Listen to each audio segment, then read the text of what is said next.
Hello, my name is Glenn Siegel. I am the founding director of the Magic Triangle Jazz Series produced by the Fine Arts Center at the University of Massachusetts Amherst.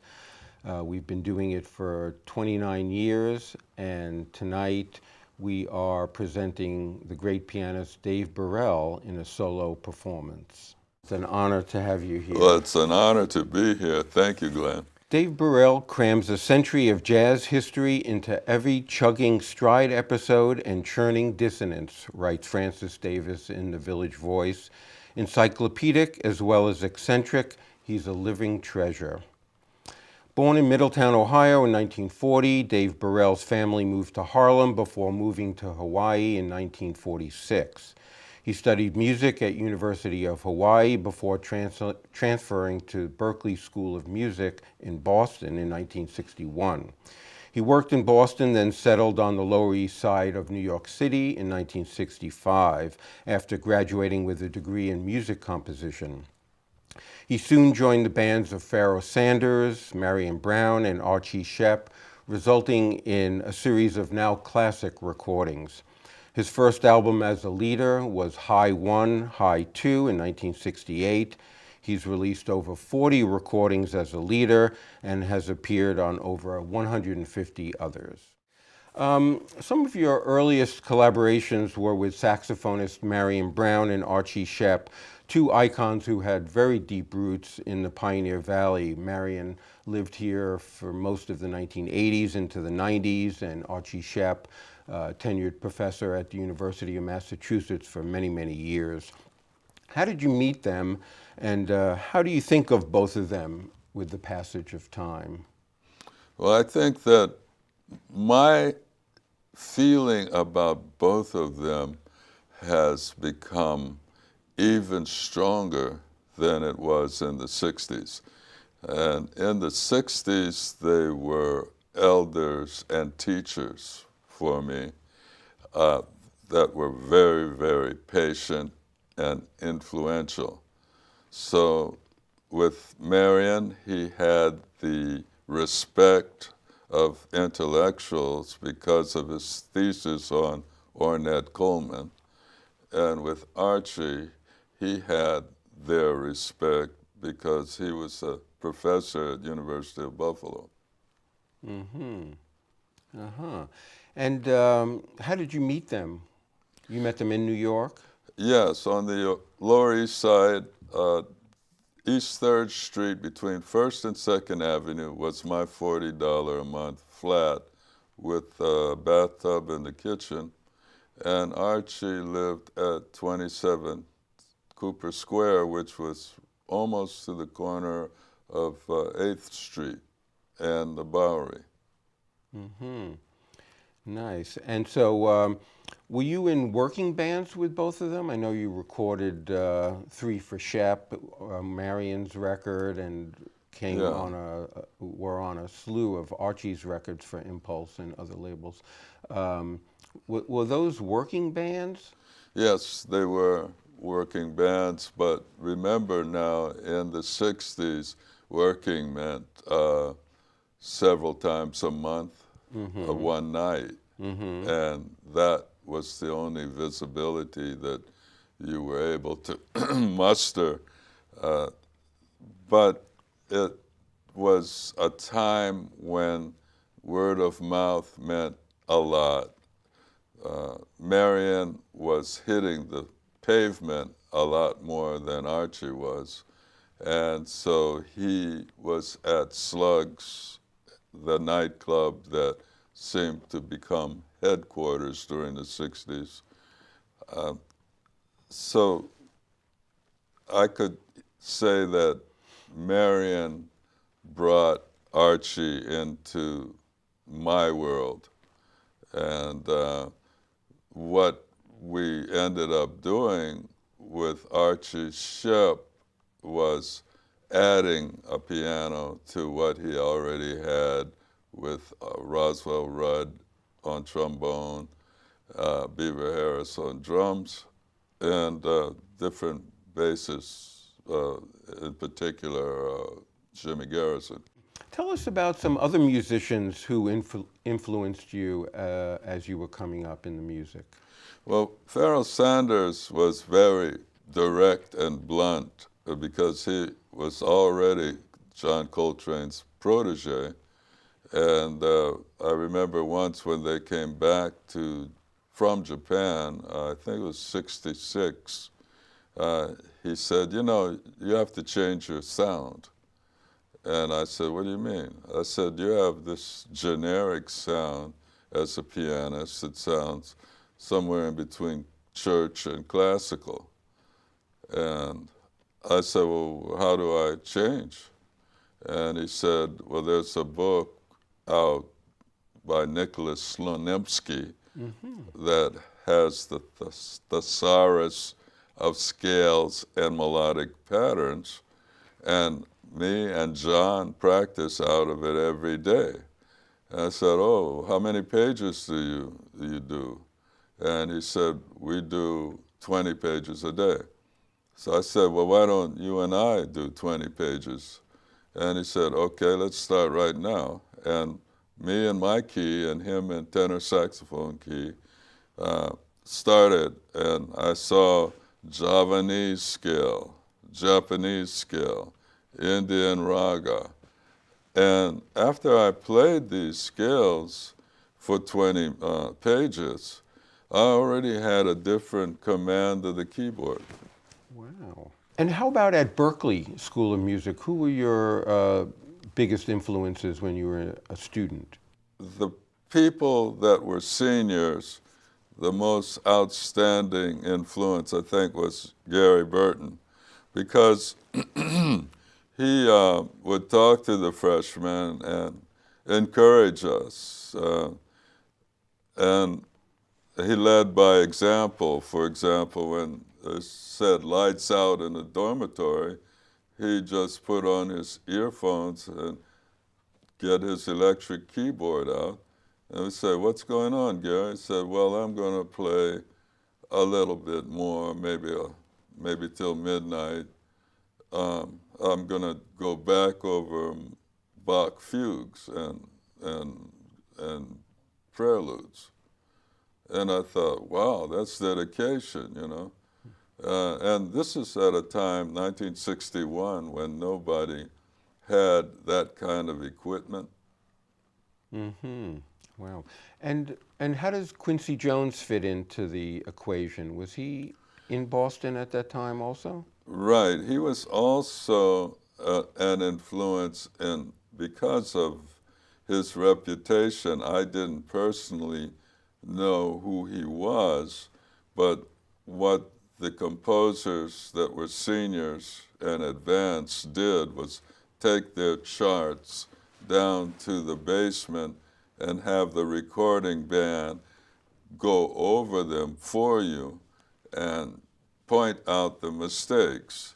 And the kinds of mistakes that you would find would be that, oh, you had the trumpets up too high, or you had the French horns up. And then somebody would tell you that you can't put the French horns above the top fifth line F, or they'll strain, and your chart will sound strained.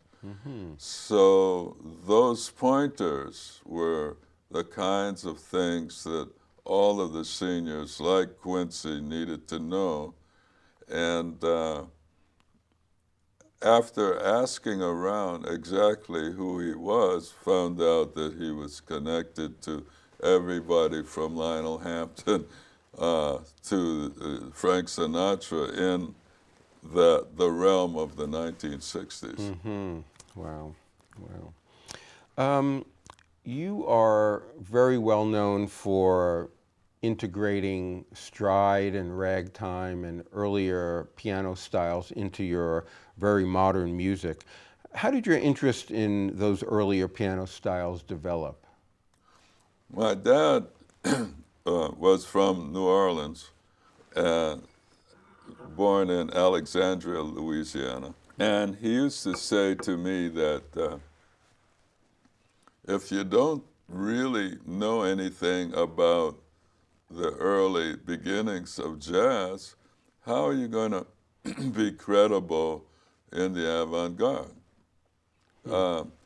He said, a lot of these people you hear, you know that they have no idea of what came before. Do you want to be one of those people? And I thought to myself, no, but I don't like the music that came before. I like the music that I'm playing. And that wore off slowly. One reason it wore off was that Sam Charters, the historian on the 52nd Street phenomena in particular, said he heard the same thing in my playing sometimes that he heard in Jelly Roll Morton's playing. And did I know Morton's music? I said, no. And he said, go get it at, at the music store near Carnegie Hall. And I got it. It was a phone book. And once I had the book, Monica said to me, can you play it? And I said, no. And she said, do you like it? I said, yes. And there was a piece that was like a monk piece that was titled Freakish. And I thought, well, this is interesting because he had fifths moving in his left hand chromatically up and then back and then down and then back, like a hesitation, like somebody walking forward a couple of steps and then walking backwards a couple of steps. And I thought, let me learn that. And with Dick Hyman and Wynton Marsalis and Marcus Roberts, I went on this NPR special and played Freakish. And it was accepted as part of the new catalog for the bicentennial special called Dr. Jazz of Morton's death. Wow, fascinating. And then out of that came one of your most celebrated releases called The Jelly Roll Joys, which Sam Charters produced on his Gazelle record label, which has been called one of the 1,001 best jazz albums by the Penguin Guide. Do you feel like a special relationship with Morton and his music? And tell us how that record came out of that NPR special. But you also include some John Coltrane tunes and a Charlie Parker tune and some of your originals, all done in stride style. And it's a fabulous record. And so tell us a little bit about that record, and did it have an impact on your career? What was the outcome of that? Yes, it did have an impact on my career.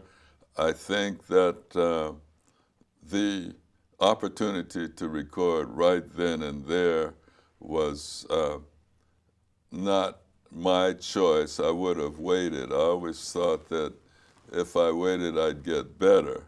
And I had already started working with Bob Stewart, the tuba player, and I was thinking of eventually letting go of so much stride and going from stride to free and back and integrating tuba and piano.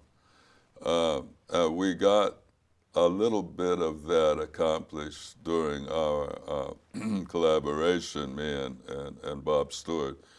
But what I think happens to everyone that is emerging as a free jazz player is that you have no control over the circumstances of opportunities.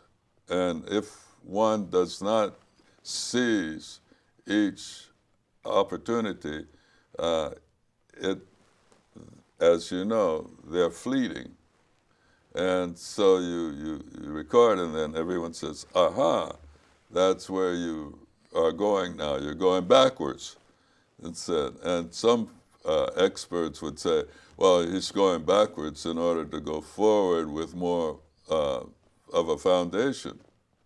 But I think both of those descriptions are relevant because when I heard myself back from that Gazelle recording, it's a Sam Charters label, I thought, oh, I like this, but I don't like that. My arm hurts because it's so demanding to be playing stride, and it does sound old-fashioned, but where is not being old-fashioned going to take us besides screeching and screaming? How long can we screech and scream before we have to come back anyway? And then I thought, well, we need both. We need to screech sometimes, and we need to honor the roots. And what am I going to do to have both incorporated? So I wrote Expansion and played with, had a trio with Andrew Cyril and William Parker, and we had both the old with the new, and some of that old was inspired by James P. Johnson rather than Morton. And as you know, James P. Johnson wrote Carolina Shout, and it has these peaks and valleys of low note, chord, low note, high chord, then low note, chord, chord, low note, chord, chord, low note. So it's irregular, and the irregular momentum makes the listener think, aha, I thought I knew what was coming next, but I don't, because I'm so used to only the predictability that, that comes with the Maple Leaf Rag style. Yeah. And was there pushback from the modernists, the Sonny Murrays of the world and Archie Sheps, because of your interest in earlier styles? Did they see that as antithetical to what they were trying to accomplish musically, or did they embrace your interest in those early styles? I think that the blowback came more from the bebop critics about, well, make up your mind. Are you going to be avant-garde or are you going to be old-fashioned? And I think people like Henry Threadgill felt just the opposite. I have old stuff, plantation kinds of ideas, and I'm getting funded for being able to go in and write a ditty that has this ragtime influence vibe about it. And now that Dave Burrell did it, I feel a lot more comfortable, like I can also join that. Interesting, interesting. You were composer in residence at Philadelphia's Rosenbach Museum and Library, where you researched the people and the events of the American Civil War. And one of the fruits of that research is a wonderful record that came out with Steve Swell, the trombonist, called Turning Point. Tell us that story, how you got interested in that era, the music, and how you incorporated the events of that time musically. Yeah, the American Civil War was something that I would have probably overlooked if I was not commissioned as the composer in residence for that institution. But once I was involved, I saw the significance to the American phenomena, the democracy that was able to survive for these centuries. I felt a great responsibility as their composer in residence to bring their collection to life through music. They knew I was a jazz composer from the very beginning. What they didn't expect was for me to be able to make a war drama on the battlefield sound authentic to their concert audiences. Yeah. And so you did a lot of research about the period and read letters and really boned up on your Civil War history too. Is that right? I did. I went to a lot of the sites. I saw Elmer Ellsworth's bullet hole uniform at the Museum of History in New York City, for example. And once I saw the bullet hole, you would think that it wouldn't have made the impression that it made. What it did for me was taking the situation of him being the first casualty of the American Civil War and a confidant of Abraham Lincoln made a lot more sense. I knew that he had, in disgust, hastily ran up and snatched the Confederate flag down. And what did that have to do with the war? Well, it was disrespecting the other side that was defiant to the Union. And so I needed more information about Ellsworth and had to go back to his loyalty to the president and why his drill team at the time was so popular throughout the United States, or what the part of the United States was that was already patriotic, let's say. And so I wrote a piece called Championship Colors. And in writing Championship Colors, I knew it was a march inspired piece that had to have sharp 90-degree angles that sounded like the marchers were turning corners. And to do that musically was my challenge, and I would ask Monica if does it sound like they're marching in a stadium now? And she'd say, no, not really. And I'd say, what about now? And she'd say, yeah, you're getting there, you're getting there. Yes. And speaking of Monica, you're referring to Monica Larson, who's a poet and librettist, and your wife.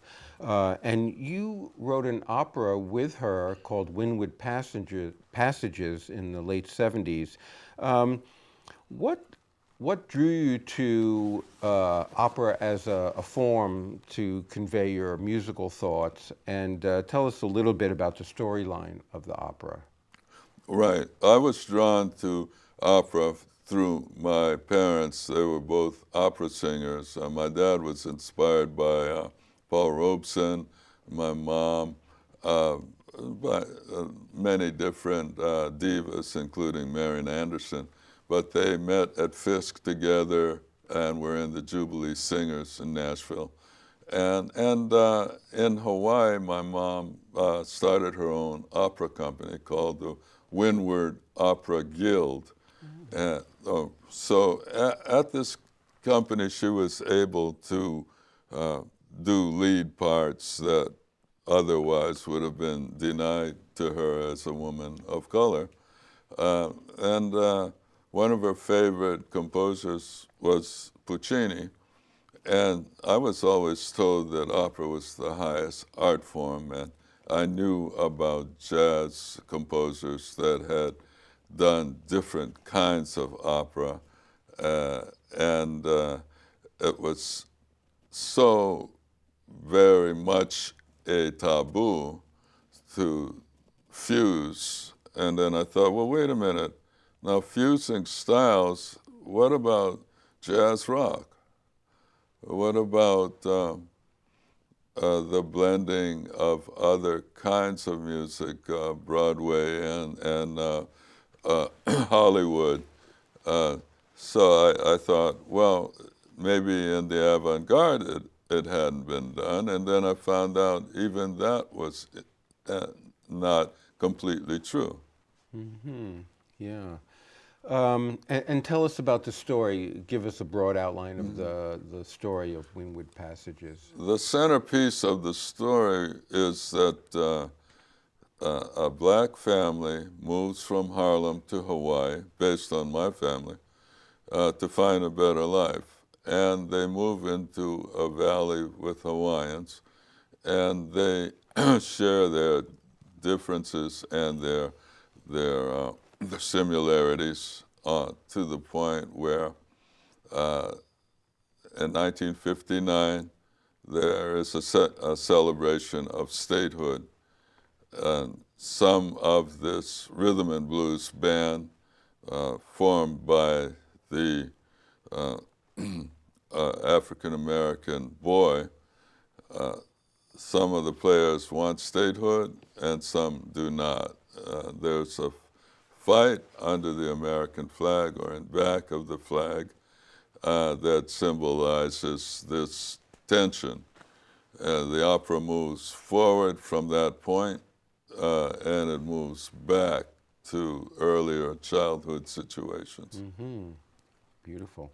And there's a record called Winwood Passages, which is a solo record of yours that includes a lot of the themes from the opera, and it's a beautiful record. I wanted to ask you about David Murray in particular, because I know you have a very long history dating back to the late 1980s with him. Great saxophonist.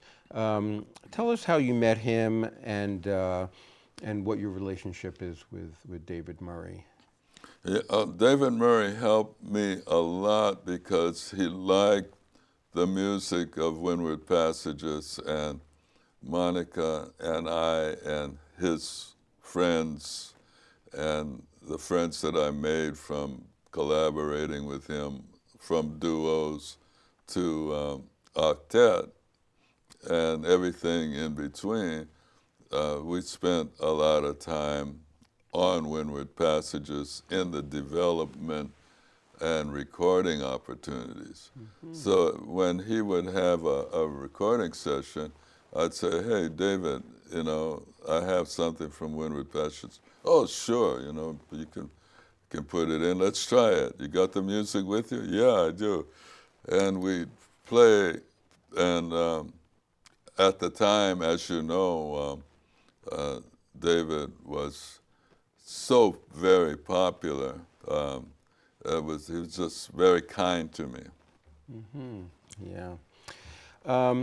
You are performing at the Vision Festival in New York City, which is the premier creative music festival in the United States, I would say, now into its third decade. And you're being honored on May 23rd with a Lifetime Achievement Award. And I'd like you to just reflect as you're getting ready for that wonderful evening of music, which will include Archie Shepp among 3 different bands that you're performing with.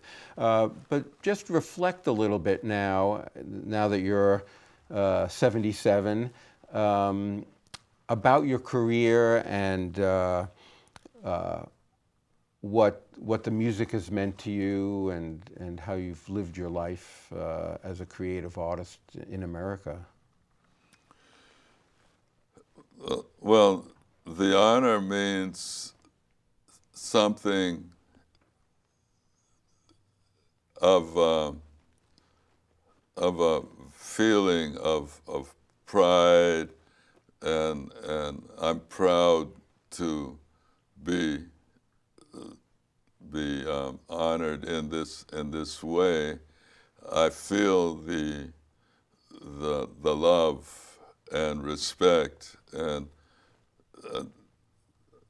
that makes me even more motivated to do a good job. So I wrote a rhapsody that I call Full-Blown Rhapsody. And Steve Swell and I played it at University of Alberta in Edmonton, Canada. And I got a lot of the kinks out of it and sent Darius Jones his music, and we are planning rehearsals. And with Archie Shepp, I have another set, and he wanted to play Margie Pargie and Crucificato that we had played at the Montreux Jazz Festival in Switzerland. And so he asked for the lyrics too, to Crucificato. And I remember when he used to sing a long time ago, I used to say, oh no, and he's going to sing again. And I was so into just not having any vocals. But then here came Archie, oh, the good life, you know. I said, okay, but he was good. Yes, very convincing. You know, and it brought some more stuff to a lot of our sets. Mm-hmm. So looking back, our phone call, this recent phone call, we laughed a lot. We laughed at ourselves and our relationship and all of the thousands of places, literally thousands of places we had been performing together. Mm-hmm. Yeah. And how about next projects and dream projects? What's on the horizon for you? Film. Actually having pieces like Winwood Passages condensed, edited down to one set that you can look on the screen and see everything that is necessary for today's audience, and either in a concert setting where you just turn on the film and you know that people are not going to get bored because it's only going to be 45 minutes or a little bit over 45 minutes. And that's the kind of thing that I want to do on the one hand. The other thing is more improvising opera singers that can come back to the blues. And I've found several singers like that. And one is in Sicily, and she's already very well known in Europe. Mm-hmm. Wow, well, sounds like you have more music to make. Yeah. So Dave Burrell, it's been a great honor and privilege to chat with you today, and we're looking forward to your concert at UMass tonight. So thank you very much. Thank you, Glenn. Yeah. Thank you so much for watching.